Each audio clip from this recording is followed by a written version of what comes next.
नमस्कार दोस्तों, स्वागत है आप सभी का हमारे इस यूट्यूब चैनल में। और इस वीडियो के माध्यम से combined higher secondary level examination 2021 tier 1 का क्वेश्चन पेपर डिस्कस किया जाएगा। ये जो पेपर हुआ था 8 जून 2022 को हुआ था और ये शिफ्ट है वो थर्ड शिफ्ट है। इस शिफ्ट को सेट नंबर 35 बनाया गया है और आपको इस वीडियो के माध्यम से इंग्लिश सेक्शन का एक्सप्लेनेशन दिया जाएगा। ठीक है, इससे पहले के सेट अपलोड हो चुके हैं। ठीक है, ये जो वीडियो रहेगा आपके जितने भी एसएससी के एग्ज़ाम्स होते हैं, चाहे वो जीडी हो, सीजीएल हो, एमटीएस हो, सीएसएल हो, एस्टेनो हो, सीपीओ हो, उन सभी के लिए बेनिफिशियल है। चलिए शुरू करते हैं हमारा वीडियो पहले क्वेश्चन से। पहला क्वेश्चन हमारे पास दिया गया था, select the option that express the given sentence in passive. Passive बताना था, ये आपका स्टेटमेंट है। She has written many books. ठीक है, आप इसको जो है पैसिव कन्वर्जन के रूल से यानी टेंस से एलिमिनेट कर सकते हैं। जैसे आपको टेंस पता है ये कौन सा टेंस है, ये आपका परफेक्ट टेंस है। परफेक्ट में कौन सा है, तो परफेक्ट है, प्रेजेंट परफेक्ट है। प्रेजेंट परफेक्ट टेंस में आप रूल देखिए, पैसिव पैसिव वॉइस बनाने का रूल आपका क्या है, जो है हैव और हैज़ होता है, उसके साथ बीन होता है और फिर भी थर्ड होता है। तो यही चीज़ देखनी है हमें ऑप्शन में। पहले ऑप्शन में देखते हैं क्या दिया गया है। यहाँ पर वर लिखा गया है, नहीं है। यहाँ पर वर बीइंग है, नहीं है। यहाँ पर हैव तो है बट बीन नहीं है, थर्ड फॉर्म है, लेकिन ये नहीं होगा। लास्ट में रखा गया है, यहाँ पे रखा गया है हैव और बीन, थर्ड फॉर्म भी रखा गया, तो ये आपका करेक्ट हो जाएगा। नेक्स्ट पर आते हैं, नेक्स्ट क्वेश्चन नंबर 2 पर। इस क्वेश्चन में हमें क्या बताना था, सिनोनिम बताना था वर्ड का। जो वर्ड है वो हमारे पास सैटिस्फाइड है। सैटिस्फाइड का मतलब होता है सेटिस्फाई सेंस होता है। ठीक है, इसके लिए पहला ऑप्शन था स्टेट, दूसरा है सैचुरेट, तीसरा है सेटिस्फाई, चौथा है स्टार। ठीक है, तो स्टेट का मतलब क्या होता है, स्थिति होती है, ये आपका नाउन भी हो सकता है। ठीक है, सैचुरेट का मतलब होता है टू मेक समवन और समथिंग कम्प्लीटली वेट। ठीक है, किसी को पूरी तरह से वेट कर देना। ठीक है, या सोक्ड सेंस हो सकता है आपका, एक ये वाला इम्ब्यूड सेंस हो सकता है आपका इस वाले वर्ड का। सेटिस्फाई यहाँ पर मिल रहा है इसका मतलब। ठीक है, संतुष्ट करना सेंस हो जाएगा हिंदी में। स्टार्व का मतलब भूखा होता है। ठीक है, तो ये आपका क्या हो जाएगा, जो करेक्ट ऑप्शन है वो आपका थर्ड होगा। क्वेश्चन नंबर थर्ड में आते हैं। थर्ड में हमारे पास पैरा जंबल सेंटेंसेस दिए गए, इनको ऑर्डर में अरेंज करना था, एक ऐसे ऑर्डर में जिससे उसका पैरा बन जाए। चलिए रीड करते हैं। ए में बोला गया है, for the next 2 years the Franks and another family lived cloistered in the secret annex of an old office building. B में रखा गया था, in 1942 with the Nazis occupying Holland a 13-year-old Jewish girl Annie and her family fled their home in Amsterdam and went into hiding. C में रखा गया, in her diary Anne Frank recorded vivid impressions of these experiences during this period. D में रखा गया है, cut off from the outside world they forced they faced hunger, boredom, and the constant cruelties of the living in confined quarters and the ever present threat of discovery and death। ये आपके statement दिए गए। अगर जो आपको सीधा सीधा पता चल गया है तो आप सीधा कर सकते हैं, अदरवाइज आप ऑप्शन से हेल्प ले सकते हैं। जैसे यहाँ ऑप्शन देख रहे हैं, वहाँ पर ऑप्शन दिए गए बी है और सी है, या तो बी से स्टार्ट होगा या तो सी से। तो बी में अगर जो देखेंगे तो बी में रखा गया था, in 1942 with the Nazis occupying Holland a 13-year old जीविश girl any and her family fled their home, ये बात बोली गई। अगर जो सी में बोलेंगे तो सी में बोला गया था, in her diary Anne Frank recorded vivid impressions of these experiences during this period. यहाँ देखिए, ये जो दो स्टेटमेंट दिए गए इसमें से डिसाइड करना है कौन सा आएगा, बी आएगा कि सी आएगा। आपका जो स्टेटमेंट वो होगा बी स्टार्टिंग वाला होगा, सी इसलिए नहीं होगा, सी आपका गलत है। सी गलत इसलिए क्योंकि इसमें एक ये चीज़ बोली गई है, in her diary Anne Frank recorded vivid impressions of these. Of these का मतलब है कि इससे पहले जो एक्सपीरियंसेस थे आपके, ठीक है, जो एक्सपीरियंसेस थे जो कि अदर स्टेटमेंट्स में बोले गए थे, वो इस वाले स्टेटमेंट से यानी सी वाले से पहले आएंगे। तो अगर जो आप सी स्टार्टिंग में रखेंगे तो वो पहले नहीं आ पाएंगे, इसलिए आपका सी से स्टार्टिंग नहीं होगा। अब आपके पास बी वाले 3 बचे हुए हैं। ठीक है, अब बी में कौन सा आएगा, बी के बाद ए आएगा। बी में देखिए ए वाले 2 हैं और सी वाला 2 है, तो बी तो ये था, उसके बाद क्या आएगा, सी में बोला गया था दीज एक्सपीरियंसेस। ठीक है, अगर जो वहीं सी के बाद अगर जो आप देखे चाहें तो ए में बोला गया था, for the next 2 years the Franks and other family lived cloistered in the secret annex of an old office building. तो अब देखिए क्या हो जाएगा। अब सी वाला जो था वो आपका एक्सपीरियंसेस की बात की गई है, और ए में ऐसा कुछ एक्सपीरियंस नहीं बोला गया है, या फिर इससे पहले वाले बी में कुछ नहीं बोला गया है। ठीक है, क्योंकि एक्सपीरियंसेस वगैरह जो थे वो आपके डी वाले में बोले गए, तो इसका मतलब ये था कि जो है डी के बाद आपका सी आएगा। ठीक है। तो डी के बाद आपका सी आएगा और बी के बाद आपका ए आएगा फिर। तो आपका जो करेक्ट ऑप्शन हो जाएगा वो क्या होगा, बी ए डी सी। देख लीजिए यहाँ पर बी था, जो है एम्स्टर्डम, वो वहाँ से शहर छोड़ कर भागते हैं, फिर वहाँ पर है, यहाँ पर 2 साल तक वो क्या है, next 2 years the Franks and another family, ठीक है, लिव्ड क्लॉइस्टर, ठीक है, ये वाला आएगा फिर आपका फिर सी आएगा, ठीक है, सॉरी, फिर आपका डी आएगा, डी के बाद आपका सी आएगा, क्योंकि डी में बोला गया था faced hunger, boredom and constant cruelties. Next पर आते हैं क्वेश्चन नंबर फोर्थ पर। फोर्थ में बताना था हमें, यहाँ मीनिंग बतानी है इडियम की, ठीक है। इडियम जो था आपका टिक ऑल द बॉक्सेस, ये आपका था। इसके लिए पहला ऑप्शन था to make a bad situation, sorry, to make a bad situation worse. दूसरा है to fulfil the required norms. तीसरा है टू बी एक्सट्रीमली हैप्पी। चौथा है to make a decision. Till all the boxes का आप मतलब देखिए कैसे लगा सकते हैं। जैसे सपोज करिए कोई आप फॉर्म भर रहे हैं, तो उसमें बॉक्स होते हैं जो आपको टिक करने रहते हैं, ऑप्शनल वाला दिया गया इस तरीके से। तो अगर जो आप जो है बॉक्स को इस तरीके से टिक कर रहे हैं, क्योंकि इसमें टिक ऑल द बॉक्सेस है, इसका मतलब आप क्या कर रहे हैं, इसमें आप क्या कर रहे हैं, to fulfil the required norms. जितनी चीज़ें उसमें बोली गई आप उस सारी की सारी उसमें फुलफिल कर रहे हैं। तो आपका जो करेक्ट ऑप्शन बनेगा टिक ऑल द बॉक्सेस का मतलब हो जाएगा to fulfil the required norms. Fifth में बताना था यहाँ पर, select the most appropriate meaning of the given idiom. Once in a blue moon, ये आपका इडियम है और ये रिपीटेड भी है। पहला इसके लिए था ऑप्शन ब्लू स्काई, दूसरा है on a full moon night, तीसरे में दिया गया है वेरी रेयरली, और चौथे में दिया गया है at one time in space, ठीक है। Once in a blue moon का मतलब होता है वेरी रेयरली, जो बहुत ही मुश्किल से दिखाई दे, या कहेंगे आप ईद का चांद भी कह सकते हैं आप। ईद का चांद होना मतलब once in a blue moon very rarely. Sixth में बताना था हमें यहाँ पर, एरर डिटेक्ट करनी थी स्टेटमेंट में। The general have ordered that the troops should move immediately, ये आपका स्टेटमेंट है। अगर जो देखें तो ये द आर्टिकल है, डेफिनेट आर्टिकल, जनरल आपके पास नाउन है, हैव आपके पास वर्ब है, और ये हैव जो है हेल्पिंग वर्ब है, क्योंकि इसके बाद वी थर्ड आया है और इसके बाद जनरली वी थर्ड आता है। बट ये क्या करेक्टली यूज़ की गई है, हैव आपकी करेक्टली यूज़ नहीं की गई, क्योंकि जनरल आपका सिंगुलर सब्जेक्ट है। सब्जेक्ट सिंगुलर होता है तो आपकी वर्ब जो होती है वो सिंगुलर होती है, ठीक है। तो यहाँ पर हैव नहीं होना चाहिए था, तो ये आपका करेक्ट जो ऑप्शन हो जाएगा वो फोर्थ में एरर है, यहाँ आपको हैज़ रखना चाहिए था। सेवेंथ में आते इनकरेक्टली स्पेल्ड वर्ड बताना था। कॉपुलेट है, इन इग्निशन है, और पोर्शन है, और हॉर्टिकल्चर है। कॉपुलेट का मतलब क्या होता है, to be engage in sexual intercourse, ठीक है। और इग्निशन जो लिखा गया है आपकी स्पेलिंग गलत है, ये इग्नाइट वर्ड से पढ़ना है। इग्नाइट मतलब ज्वलंत होगा, तो उसी से ज्वलंत बन जाएगा। तो यहाँ पर IGNITION, अगर जो आप इग्निशन लिखना चाहते हैं तो इस तरीके से लिखा जाएगा, तो यहाँ स्पेलिंग गलत थी। पोर्शन आपका पीस होता है, हिस्सा होता है, और हॉर्टिकल्चर आपका बागवानी होता है, ठीक है।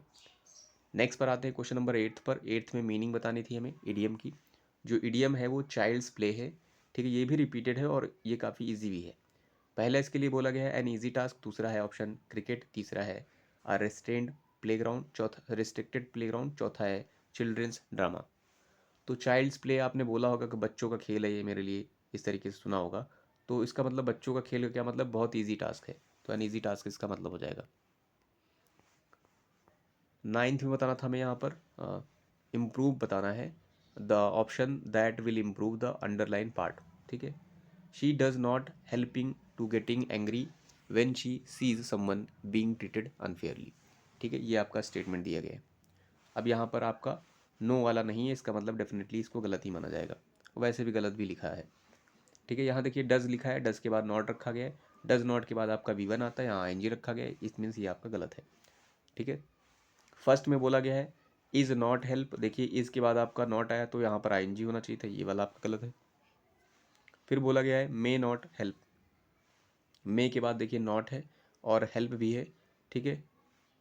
फिर यहाँ पर जो टू रखा गया है, टू के साथ V1 चलता है आपका इन्फिनेटिव में, यहाँ गॉड रखा गया तो ये भी आपका चला जाएगा। विल है, नॉट है, हेल्प है, टू है, टू के बाद देखिए V1 होता है, उसमें कुछ भी नहीं होता, ना तो सेकेंड फॉर्म होगी, ना तो आपकी एस और ES वाली फॉर्म होगी, तो ये वाला देखिए, ये वाला आपका नहीं होगा, ठीक है। फोर्थ में रखा गया कैन नॉट हेल्प गेटिंग, ये वाला आपका सही है, ठीक है, ये वाला जो आपका सही है, ठीक है। और ये वाला जो है आपका, ये वाला एक इंपॉर्टेंट रूल भी होता है, जब आपका कैन नॉट या कुड नॉट उसके बाद हेल्प आए, ठीक है। अगर जिसके बाद बट आए तो यहाँ पर V1 फॉर्मेट होता है, अगर जो बट नहीं होता तो ING फॉर्मेट होता है। तो ये आपका बट यहाँ पर नहीं दिया था हेल्प के बाद, तो इसलिए यहाँ पर जो है ING फॉर्मेट चल रहा है यहाँ पर। तो यह करेक्ट है आपका। फोर्थ है can not help getting angry. ठीक है, मतलब बिना गुस्सा किए वो रह नहीं पाती है जब वो किसी को देखती है बीइंग ट्रीटेड अनफेयरली। 10th में बताना था हमें यहाँ पर एक्टिव वॉइस बतानी है। The sweet mangoes were eaten by the children. ये पैसिव में बना हुआ है, टेंस से एलिमिनेट करने की कोशिश करते हैं। वर ईटन बता रहा है कि ये जो आपका सेंटेंस रहा होगा एक्टिव में वो आपका सिंपल पास्ट रहा होगा। ठीक है, अगर सिंपल पास्ट रहा होगा तो मतलब सेकंड फॉर्म होगी। अब यही चीज़ ढूंढनी है, मैं सेकंड फॉर्म किधर है। पहले वाले ऑप्शन में देखा गया था वर ईटिंग है, सेकंड फॉर्म नहीं है। सेकंड वाले में वॉज ईटिंग है, सेकंड फॉर्म नहीं है। थर्ड वाले में आर ईटिंग है, सेकंड फॉर्म नहीं है। लास्ट वाले में एट लिखा है, सेकंड फॉर्म है, तो ये आपका करेक्ट हो जाएगा। 11th में हमें सिनोनिम बताना था जो कि ब्रैकेट में वर्ड मेंशन किया गया है। If you are if you are feeling brave try this dash savoury dish made by me. ठीक है, सैवरी दिया गया, इसका मतलब डिलीशियस और टेस्टी होता है। ठीक है, पहला था इसके लिए सॉल्टी, दूसरा है स्टेल, तीसरा है स्टिंकी, चौथा है स्टेंची। ठीक है, सॉल्टी मतलब चटपटा होगा, आपका सेंस हो सकता है। स्टेल का मतलब बासी होता है। स्टिंकी मतलब बदबूदार, और स्टेंची मतलब भी वही सेम होगा। तो यहाँ पर सैवरी का सेंस जो होगा वो बासी नहीं होगा, स्टिंकिंग भी नहीं होगा, ऑर्डरस, इसको इसके लिए दूसरा वर्ड यूज़ कर सकते हैं, ऑर्डरस है आपका, मेलोडोरस है। ठीक है, ये हो जाएंगे। तो जो आपका करेक्ट ऑप्शन होगा फिर वो आपका क्या हो जाएगा, क्योंकि सिनोनिम बताना है इसलिए आपका सॉल्टी हो जाएगा। नेक्स्ट है 12th में आपका select the option that express the given sentence in active sentence. Active voice बताना है, इसका मतलब आपका पैसिव बनाया गया है। The old man was helped by the boy while crossing the road. अब आप टेंस से एलिमिनेट कर सकते हैं। वॉज हेल्प्ड बता रहा है कि आपका एक्टिव में जो सेंटेंस रहा है वो सिंपल पास्ट में रहा है। तो देखिए कि सिंपल पास्ट किस में है। पहले ऑप्शन में हैज़ हेल्प्ड है, सिंपल पास्ट नहीं है। सेकेंड में इज़ हेल्पिंग है, नहीं है। वॉज हेल्प्ड है, नहीं है, सिंपल पास्ट। लास्ट में बोला गया है द बॉय हेल्प्ड, तो यहाँ पर V2 रखा गया है। सिंपल पास्ट का मतलब है, सिंपल पास्ट में हम लोग जानते हैं या तो डिड होता है आपका, डिड नॉट V1, या फिर आपका सेकंड फॉर्म होती है। तो सेकंड फॉर्म इसमें है, ये वाला आपका सही है। 13th बताना था, यहाँ वन वर्ड बताना है। यहाँ पर वन वर्ड बताना है ग्रुप ऑफ वर्ड्स का। The activity of writing dictionaries. ठीक है, डिक्शनरीज को लिखने को क्या कहेंगे एक्टिविटी को। पहला है बायोग्राफी, दूसरा है लेक्सिकोग्राफी, और तीसरा है बिब्लियोग्राफी, चौथा है थियोलॉजी। तो देखिए ग्राफ जो वर्ड आया है, ग्राफ या ग्राफी जो वर्ड बना है, इसका मतलब पीस ऑफ राइटिंग होती है, रूट वर्ड है आपके। और बायो का मतलब क्या होता है, लाइफ। बायो मतलब लाइफ। तो यहाँ पर ग्राफ जो लिखा जाता है किसी की लाइफ को लेकर के, ठीक है। ठीक है, जो दूसरे की किसी की लाइफ का हो और किसी दूसरे द्वारा लिखा जाए तो उसे कहेंगे बायोग्राफी, उसको कहेंगे बायोग्राफर लिखने वाले को। लेक्सिकोग्राफी का मतलब क्या हो जाएगा, लेक्सिको मतलब वर्ड्स होते हैं, और ग्राफी मतलब क्या होगा, पीस ऑफ मतलब राइटिंग हो जाएगी। तो यहाँ पर डिक्शनरी को लिखने की कला जो होगी उसे कहेंगे लेक्सिकोग्राफी। ठीक है, पर्सन को लेक्सिकोग्राफर कह सकते हैं। बिब्लियोग्राफी में ग्राफ वर्ड मतलब पीस ऑफ राइटिंग है, बिब्लियो मतलब बुक्स होता है। ठीक है, जैसे इससे पहले की वीडियो में आपने देखा था बिब्लियोफाइल वर्ड था जहाँ पर one who loves and collects books था। यहाँ पर बिब्लियोग्राफी का मतलब हो जाएगा कि जो ग्राफ है जिसमें एक तरीके से पीस ऑफ राइटिंग है, जिसमें बुक्स के बारे में काफ़ी कुछ लिखा गया है। ठीक है, ग्रंथ सूची भी आप हिंदी कह सकते हैं। थियो का मतलब द, अगर जो वर्ड आता है किसी के साथ में, ठीक है, कुछ स्पेशल वर्ड होते हैं जहाँ पर उसका मतलब गॉड हो जाता है। जैसे यहाँ पर द वर्ड आया और लॉजी लिखा गया, लॉजी मतलब स्टडी, तो थियोलॉजी मीन्स हो जाएगा, ठीक है, स्टडी ऑफ दी, कह सकते हैं रिलीजन, क्योंकि गॉड का मतलब वो सेंस हो जाएगा, तो यहाँ पर एक तरीके से धार्मिक वो सेंस में चला जाएगा। जैसे आपने एथीस्ट वर्ड देखा है, एथीस्ट जो गॉड में विश्वास नहीं करता है वो होता है, यहाँ पर द वर्ड आया है, उसके साथ कुछ एक्स्ट्रा वर्ड आ जाए। ठीक है, नेक्स्ट है हमारे पास select the option that can be used as one word substitute for the given group of words. One who is well versed in many languages, इसमें बोला गया कि जो बहुत ज़्यादा जो है, बहुत ज़्यादा लैंग्वेजेस में वर्स्ड हो, एक्सपीरियंसड हो, अनुभवी हो, उसे क्या कहेंगे। पहला इसके लिए रखा गया था वर्बोज, दूसरा है लिंग्विस्ट, तीसरा है पॉलीग्लॉट, और चौथा है स्टॉलवर्ड। ठीक है, तो ये काफ़ी इंपॉर्टेंट क्वेश्चन है, या काफ़ी डिस्प्यूटेड भी कह सकते हैं, क्योंकि यहाँ पर दो ऑप्शन मिलते जुलते हैं, एक ये है लिंग्विस्ट, दूसरा है पॉलीग्लॉट। ठीक है, वर्बोज का मतलब क्या होता है, मोर देन नीडेड वर्ड्स। ठीक है, जो एक्स्ट्रा वर्ड यूज़ किया जाएगा उसे वर्बोज कहेंगे। ठीक है। लिंग्विस्ट जो पर्सन होता है उसका मतलब भाषाविद होता है, हिंदी में कहेंगे, जिसे भाषा का ग्रामेटिकल वगैरह ज्ञान वगैरह रहेगा उसे कहते हैं लिंग्विस्ट। और पॉलीग्लॉट का मतलब, पॉली मतलब मैनी होगा, ग्लॉट मतलब लैंग्वेज हो जाएगा। तो जो बहुत सी लैंग्वेज को जानता है, बोलता है, ये बोल भी सकता है, ठीक है, तो उसे कहेंगे पॉलीग्लॉट। स्टॉलवर्ड का मतलब स्ट्रॉन्ग सेंस होता है। इस वर्ड का जो एसएससी ने जो आंसर माना है वो आपका पॉलीग्लॉट है, ठीक है। और जो एसएससी आंसर मानेगा वही करेक्ट माना जाएगा, क्योंकि जॉब एसएससी देता है, ठीक है। दूसरी चीज़, या तो आपको गलत करने के लिए प्रूफ होना चाहिए, कहीं रेफरेंस होना चाहिए। फिलहाल यहाँ पर एक रेफरेंस दिया गया है, ये हेराल्ड, डेक्कन हेराल्ड का एक रेफरेंस है। यहाँ पर थोड़ा सा डिफाइन करने की कोशिश की गई थी लिंग्विस्ट और पॉलीग्लॉट में क्या डिफरेंस है, ठीक है। एक बार पढ़ लेते हैं। लिंग्विस्ट में बोला गया था, a linguist studies languages and may or may not inter communicate in a lot of languages. फिर है, a linguist will understand the nature of language, how it works and the rules involve. जबकि polyglot के बारे में बोला गया, polyglot may not be a linguist, polyglot जो रहेगा वो लिंग्विस्ट नहीं होगा, but can effectively communicate in several languages. तो ये दोनों वर्ड के बीच में थोड़ी सी डिफरेंस बताई गई थी, ठीक है। तो इसका जो आंसर था आपका, वो आपका दिया गया था पॉलीग्लॉट था, ठीक है। अगर इसकी जगह ऐसे भी लिखा होता one who can speak many languages, तो भी आपका आंसर पॉलीग्लॉट ही होता। 15 में बोला गया यहाँ पर, the following sentences has been, या sentence has been split into 4 segments, identify the segments that contain a grammatical error, ठीक है, एरर डिटेक्ट करनी है। The careful crafted The careful crafted personality of Anahita did not help her much in the electoral campaign। ठीक है, ये आपका statement है। Starting में रीडिंग करने पर आपको ऑकवर्ड सा लगा हुआ होगा जब आपने स्टेटमेंट रीड किया होगा। ये आपके पास द था, आपके पास आर्टिकल था। केयरफुल आपके पास कह सकते हैं एक तरीके से एडजेक्टिव है। क्राफ्टेड अगेन आपके पास एडजेक्टिव है। पर्सनैलिटी आपके पास नाउन है, ठीक है। अब नाउन आया है और यहाँ पर आपकी एडजेक्टिव है, ठीक है। तो यहाँ पर जो प्लेसिंग होगी वो आपकी किसकी होनी चाहिए, सेंटेंस के अकॉर्डिंग। यहाँ पर आपको एडवर्ब रखना चाहिए था, तो यहाँ पर होना चाहिए था द केयरफुली क्राफ्टेड पर्सनैलिटी, ठीक है। केयरफुल क्राफ्टेड नहीं होगा, केयरफुली क्राफ्टेड पर्सनैलिटी होगी। ऑफ यहाँ प्रीपोजिशन है, अनाहिता आपके पास नाउन है, डिड आपके पास हेल्पिंग वर्ब है, नॉट आपके पास नेगेटिव एडवर्ब कह सकते हैं आप, ठीक है। हेल्प आपके पास मेन वर्ब है, हर आपके पास पजेसिव आप कह सकते हैं, पजेसिव ऑब्जेक्टिव केस कह सकते हैं, ठीक है, ऑब्जेक्टिव केस है आपका। और मच आपके पास जो है एडवर्ब कह सकते हैं आप, ठीक है, हर मच। इन आपके पास जो है प्रीपोजिशन है, द आपके पास डेफिनेट आर्टिकल, इलेक्टोरल आपके पास एडजेक्टिव है, और कैंपेन आपके पास नाउन है। जो एरर आपकी थी वो इस वाले पोर्शन में थी, ये वाला पोर्शन। ए वाला पोर्शन कहाँ पर था, ये वाला आपका था द केयरफुल क्राफ्टेड पर्सनैलिटी, ये आपका सेकेंड वाला था। 16th में आते हैं, यहाँ पर इनकरेक्टली स्पेल्ड वर्ड बताना था। आप चाहे पूरा पैसेज पढ़े या फिर आप यहाँ से रीड कर सकते हैं। जैसे ऑप्शन से रीड करें तो यहाँ लिखा हुआ है, इट वॉज रियली सरप्राइजिंग की स्पेलिंग सही लिखी गई है। ओवर सच अ ट्राइवियल, यहाँ स्पेलिंग गलत है। ट्राइवियल की जो स्पेलिंग होती है TRIVIAL होती है, इसका मतलब इनसिग्निफिकेंट होता है और अनइम्पॉर्टेंट चीज़ होती है। बाकी कम्युनिकेशन की स्पेलिंग भी सही है, COMMUNICATION। बोसम की स्पेलिंग भी सही है, बोसम का मतलब क्लोज होता है, ठीक है। नेक्स्ट 17th में बताना था हमें, यहाँ पर सिन्नम बताना है। His modest nature made all the difference, उसका मॉडेस्ट नेचर ने ऑल डिफरेंस क्रिएट की, ठीक है।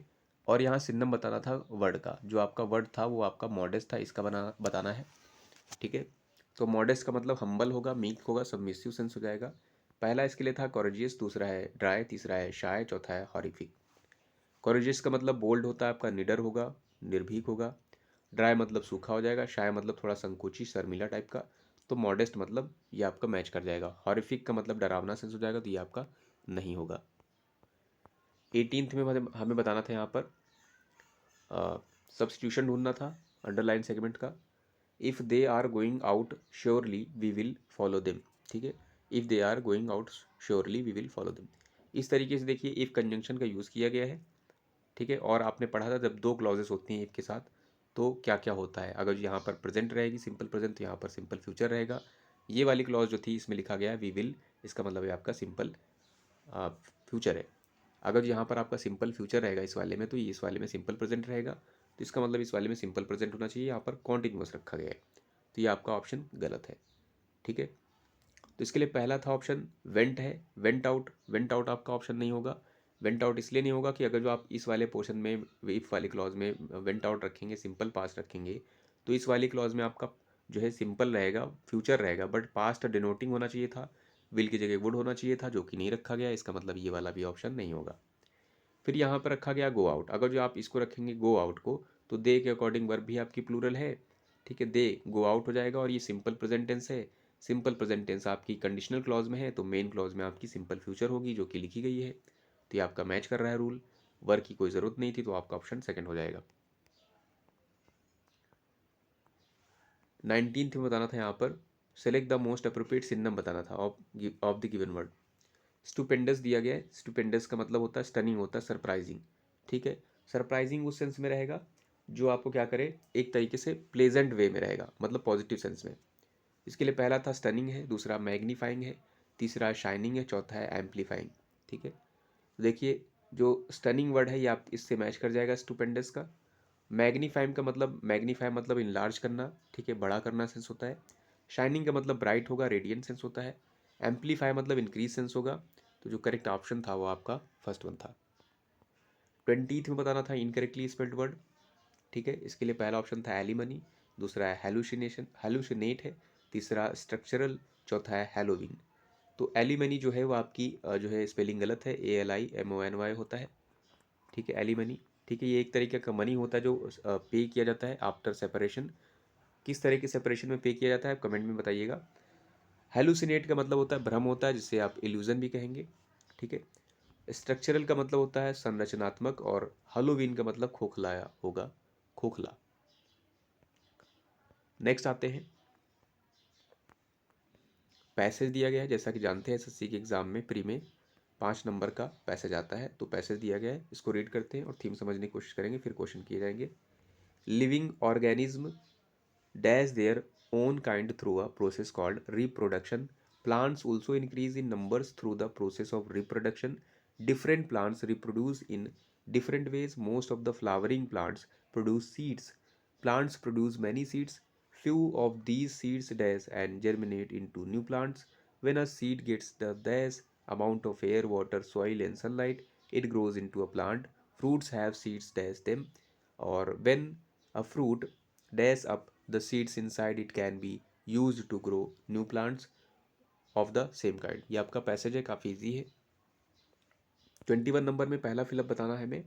लिविंग ऑर्गेनिज्म जो है वो क्या करते हैं, कैसा क्या करते हैं, यहाँ पर ऑप्शन दिया गया है their own kind through process called production, sorry reproduction, ठीक है। तो इसके लिए पहला ऑप्शन था डिज़ाइन करते हैं, ठीक है, देयर ओन काइंड, या कंस्ट्रक्ट करते हैं देयर ओन काइंड, ठीक है, या फिर स्प्रेड करते हैं, या फिर क्रिएट करते हैं, ठीक है। डिज़ाइन मतलब दूसरा सेंस होता है, कंस्ट्रक्ट निर्माण सेंस होता है, स्प्रेड आपका फैलाना सेंस होगा, क्रिएट बनाना होगा। तो जो आपका करेक्ट इस सेंस के अकॉर्डिंग होगा, पैसेज के अकॉर्डिंग, वो आपका क्या होगा, क्रिएट करते हैं।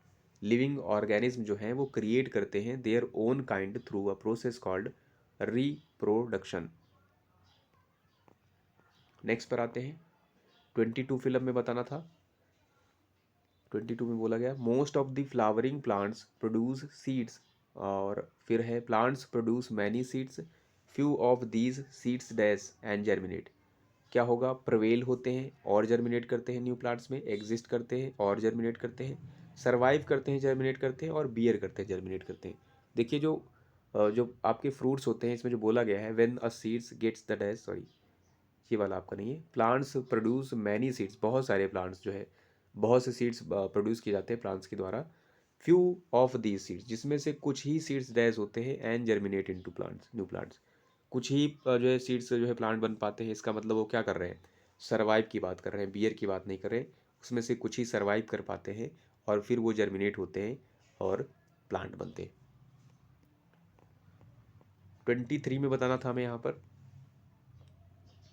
when a seed gets the dash amount of air, water, soil and sunlight, it grows into a new plant, ठीक है। तो यहाँ बोला गया when a seed gets the dash amount of air, water, helpful amount of air, water, equal amount of air, water and soil, या right amount of air, water, soil and sunlight, और valid amount of। तो जो correct option होगा, अगर जो seed को proper amount में यानी राइट अमाउंट में मिल जाए तो जर्मिनेट होगा, तो ये आपका करेक्ट ऑप्शन हो जाएगा फर्स्ट वन। सॉरी फर्स्ट नहीं, थर्ड वन हो जाएगा। हेल्पफुल आपका नहीं होगा, इक्वल भी नहीं होगा। 24th में बताना था यहाँ पर हमें, it grows into a plant. ठीक है, ये हो गया। Fruits have seeds these them. कहाँ होता है फ्रूट्स में सीड? पहला है इंटीरियर में होता है, ठीक है, इनसाइड होता है, इनर में होता है, इनवर्ड में होता है। जो करेक्ट ऑप्शन होगा वो आपका इनसाइड होगा। यहाँ पर आगे बोला भी गया था इनसाइड। ठीक है, फिर बोला गया था लास्ट वाले में, when a fruit dash up the seeds inside it can be used to grow new plants of the same kind. When a fruit dash soaks है और ड्राइज है, वाइप्स है, डिहाइड्रेट्स है। सोक का मतलब होता है तर होना, ठीक है, ड्राई का मतलब सूख जाता है, और वाइप्स का मतलब है पोषना सेंस होता है। तो यहाँ पर जो करेक्ट ऑप्शन निकलेगा, जब फल सूख जाता है, ठीक है, जो बीज होता है वो क्या होता है, टू बी, वो यूज़ किया जाता है। तो यहाँ करेक्ट ऑप्शन होगा when a fruit ड्राइज, second one हो जाएगा। सो आई होप इस वीडियो के माध्यम से आपने कुछ ना कुछ जरूर सीखा होगा। So thanks for watching this video.